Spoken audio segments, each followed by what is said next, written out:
Je kiffe.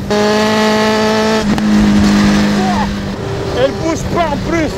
Elle reste stable. Bordel de merde. Alors les amis, bienvenue à tout le monde, c'est Bike-Up, j'espère que vous allez bien. Aujourd'hui, j'ai le plaisir de vous présenter la ZX10R de chez Kawasaki. Intro. Dopeness. Dopeness. Fire. My name sound like nails on a chalkboard. Hit you harder than the darts on a dartboard. Damn it, man, I'm creepy like Candyman in a pair of hammer pants with a hammer in his hand. Say what you want, say what you wish, but say my name and it sound like you breaking a dish. Say my name in a whisper like you making a wish. You said my name in the crowd like you afraid I exist. Say my name and it feel like you peeling off a scab that ain't really even healed yet. I don't even fear threats. I don't really feel what they feel when they fear shit. I feel like the pain at a funeral when tears strip. I don't even dodge shots. I dodge bullets like a child playing hopscotch. I dodge bullets like...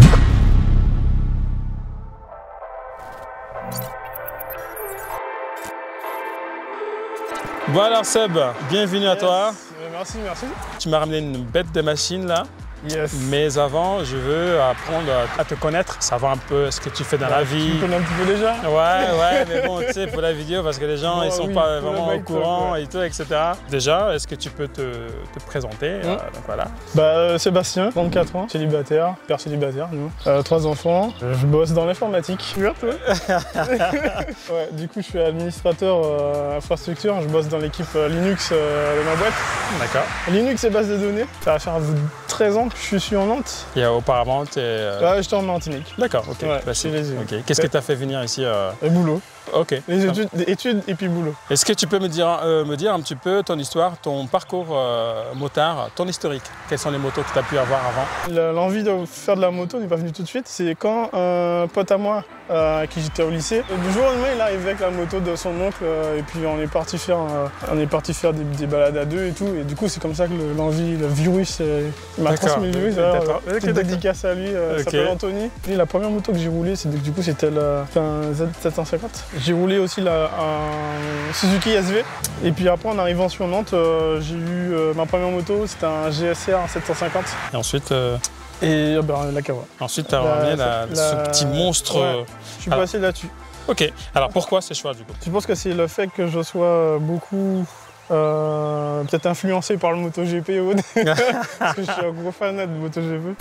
Comme je cherchais des associations, déhanchement, tout ça, pour en pencher, sortir le coude, le guidon était un petit peu trop haut, tu as les guidons bien cintrés là. Du coup j'ai mis un guidon bas, je cherchais à m'approcher d'une conduite sportive en fait. Parce que toi tu mesures combien toi? 1m83. 1m83 et c'était pas trop cassé comme j'étais vraiment bien.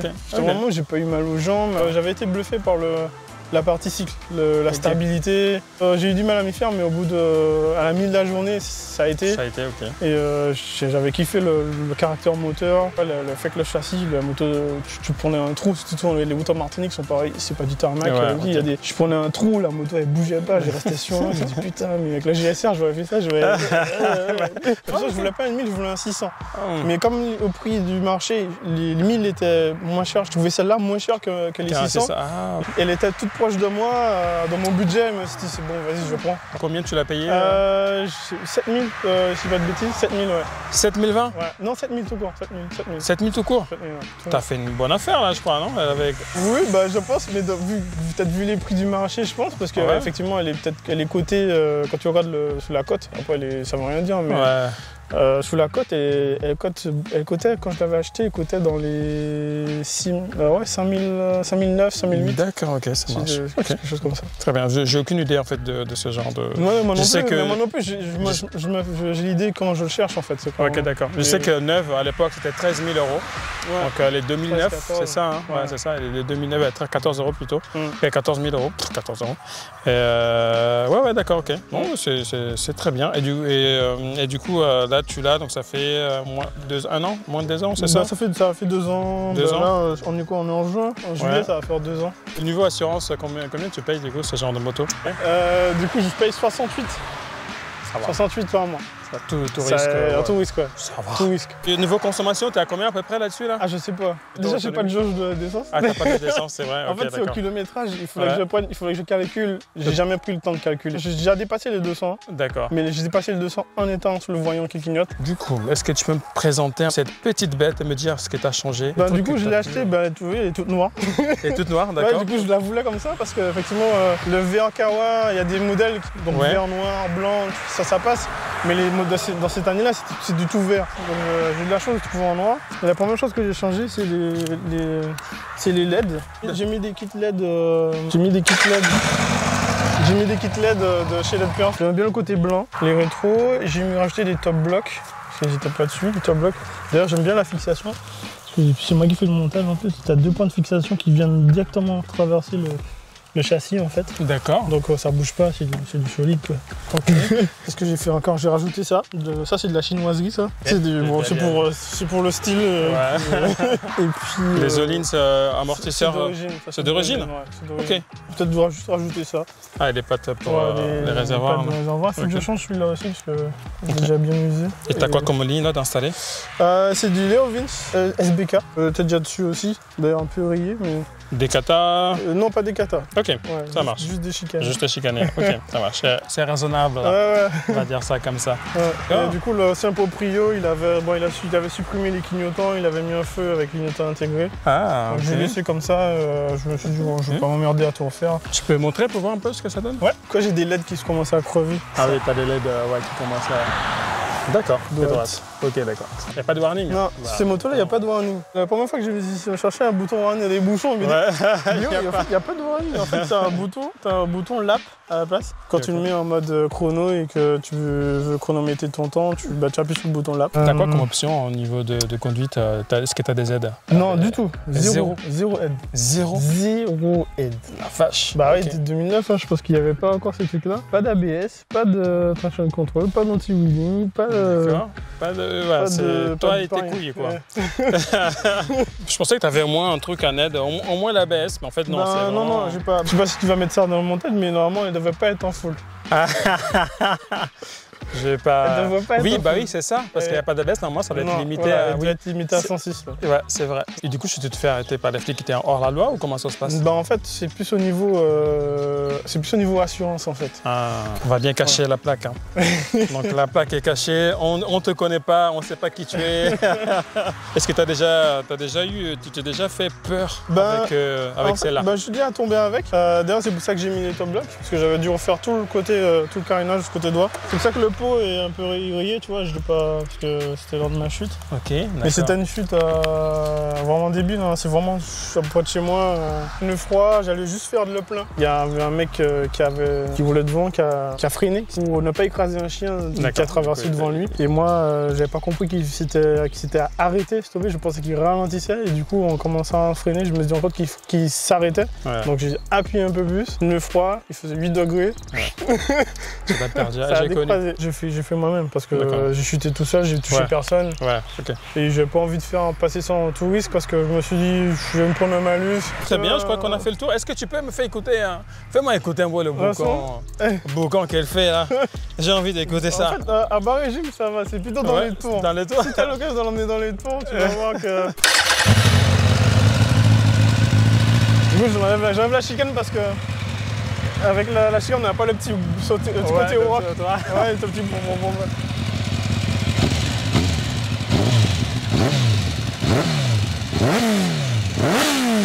C'est bien comme ça. Pas besoin de kata, franchement. Sur route, des fois, elle te lâche des. Quand tu l'excites bien, elle te lâche des détonations. Ouais, justement, la position, tu verras. Je vais pas te donner je vais pas trop t'en parler, mais je pense que par rapport à d'autres sportifs, la position est radicale. Quand tu es assis dessus à l'arrêt, c'est pas pareil quand tu roules. Ouais, c'est justement. Ouais. Il y a un truc qui est bien déjà. T'as de la place. C'est ça. Ouais, t'as de la place pour les fesses. Et ça, c'est très bien. Après, c'est vrai que là, pour l'instant, honnêtement, je vois pas de... Ouais, c'est une position sportive, mais elle est pas tant qu'en... Ça va. Après, je vais voir Tu verras en roulant. Je verrai en roulant. Ouais. Mais là, pour l'instant... Je sais pas, t'as la S1000R que t'avais essayé, par exemple.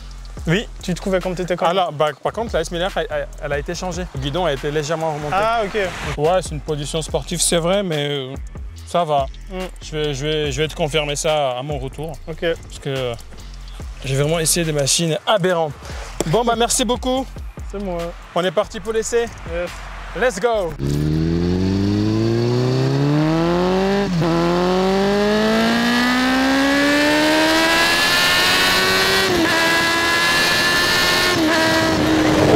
N'importe quoi. Mais c'est n'importe quoi. Elle fait peur. C'est n'importe quoi. Les amis, là, c'est un truc qui me fait peur. Je vous jure que j'ai peur. Et c'est pas une blague, hein. J'ai vraiment peur. Oh la vache. La caméra est en PLS. On va serrer un peu mieux que ça quand même. Voilà. Elle n'a pas eu de mal à partir en troisième, c'est cool. Bon, déjà les amis, elle fait peur. Je vous jure que j'ai vraiment eu peur. Mais c'est pas de la peur que te tétanise, mais c'est de la peur que te fait dire, ok, c'est pas n'importe quelle moto, il faut que je fasse extrêmement attention. C'est un modèle de 2009 qui va développer 188 chevaux à 12 500 tours et plus avec l'air forcé. On est sur un rapport poids-puissance de 0,95. Donc c'est-à-dire que pour un tu vas avoir moins de 1 kg. C'est aberrant. 179 kg, ok, à sec. Hein. Bon, je pense qu'on va se rapprocher en marche de route à peu près à 200 kg. Je pensais que j'allais ressentir moins le poids de la bécane. On sent quand même le poids. C'est pas un truc tout léger.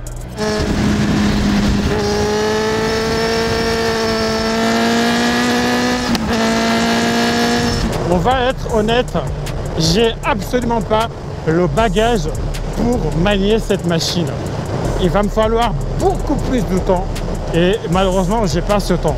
Ça fait bien longtemps que je ne me suis pas senti aussi, comment dire, entre guillemets, aussi perdu pour autant de puissance.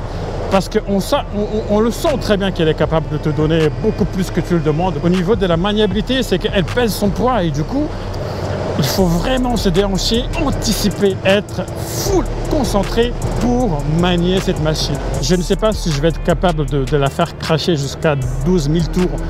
Là où on va retrouver toute sa puissance. On va essayer, hein, mais honnêtement les gars, voilà, hein.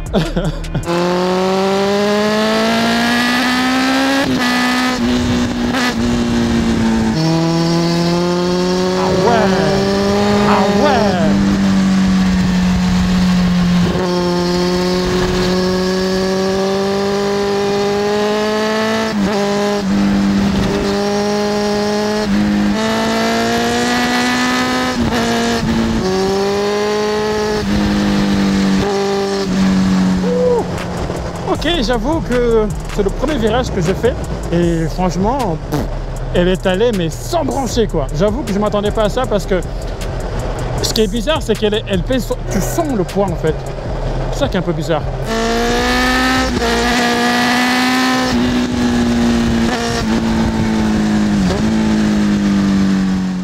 Le freinage, mon gars, le freinage.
Les gars, je les prends un pied.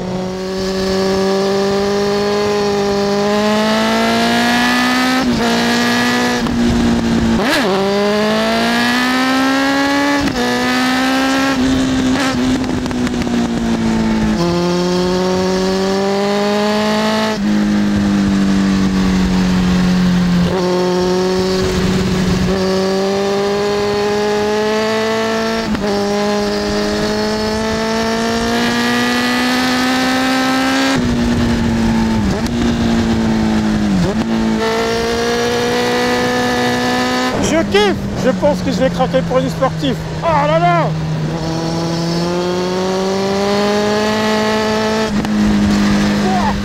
Elle bouge pas en plus. Elle reste stable. Malgré ce putain de bout de pourri.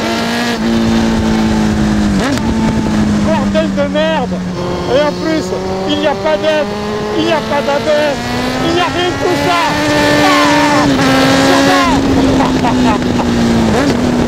J'ai un putain de smiley. J'en reviens pas. Elle bouge pas. Elle reste dans sa putain de trajectoire. Elle n'a pas bougé. J'en reviens pas. Seb m'avait dit qu'il a fallu 2 semaines pour qu'il puisse s'habituer à la puissance de cette moto. Et je comprends tout à fait. Après moi, je commence à avoir de... C'est pas pour me la péter les gars, s'il vous plaît. Je commence à avoir du bagage. Voilà, je commence à essayer de plus en plus de gros cubes, etc. Mais je t'avoue que la première impression qu'elle m'a donnée, j'avais peur. J'avais peur parce que je ne m'attendais pas à ce qu'elle réponde aussi vite. Je sais pas, c'est bizarre. Mais je pense que c'est surtout au niveau du poids parce qu'à le manier, j'étais là, putain, elle est lourde et tout à mener. Mais une fois que tu anticipes, tu déhanches bien, tu as une bonne lecture de ton virage, franchement, elle y va, mais sans broncher. Et en plus, elle ne bouge pas. Les suspensions font un travail formidable. Il a du Bridgestone, je crois que c'est du S22 à l'arrière, il me semble. Le boulot est fait avec ce pneu, ça accroche très bien. Il a déjà fait de la piste avec, et tout, etc. C'est une sacrée machine. Pour info, je vais bientôt essayer la nouvelle version de mon ami Baptiste de la team Mécanoob. Et honnêtement, plutôt conquis. Jolie moto. La position est radicale. Une position proche de la R1, pas aussi cassante que la R1, d'une machine de 2009. Elle fait le taf. Hein. Et pour le prix en plus, 7 000 €, et apparemment elle est cotée à 6 000. Waouh! Mais je pensais pas. Je pensais vraiment pas qu'elle coûtait aussi peu cher. Le propriétaire m'avait dit aussi qu'il avait passé de 88 chevaux à plus de quasiment 200 chevaux. Donc c'est pour ça aussi qu'il a mis du temps à s'habituer à la puissance de la moto. Mais plutôt conquis, et honnêtement, il n'y a absolument aucune aide, pas d'ABS, pas de traction control, pas d'anti-wheeling, pas rien du tout. Il y a juste toi et tes couilles. Si tu as des couilles, tu viens, tu le testes. Et si tu l'as pas, bah, tu le testes pas. C'est aussi simple que ça. Pourquoi il a mis des trucs comme ça là? Ah, c'est bizarre ça. Et puis bah voilà quoi, voilà, allez c'est parti, on va rendre la moto. Merci beaucoup d'avoir regardé la vidéo jusqu'ici. Pour le mot de la fin, mettez moto aberrante. Je ne sais pas quoi dire d'autre. Je compte sur vous les amis. Merci beaucoup, prenez soin de vous et de votre famille. C'était Bike Up pour vous servir et ciao. I'ma keep winning.